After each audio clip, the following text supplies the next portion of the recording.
How to get Meta AI on WhatsApp Android. Grab your phone and head to the Google Play Store app. In the search bar at the top, type WhatsApp and hit search. You're looking for WhatsApp Messenger. Tap on WhatsApp Messenger from the search results. If you see an update button, go ahead and tap it. This makes sure you have the latest version, which you'll need for Meta AI. Once your WhatsApp is updated, open the app like you normally would.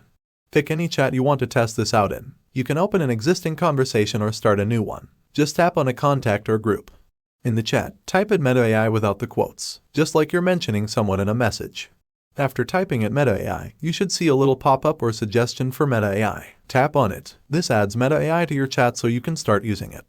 If Meta AI shows up, great, you're ready to start using it. If not, don't worry, it might not be available in your area just yet. If you can't find Meta AI, it might be because it's not rolled out in your region. Just keep your WhatsApp updated and check back from time to time. Thanks for watching. If you found this helpful, give it a thumbs up and subscribe for more easy tech tips. See you next time.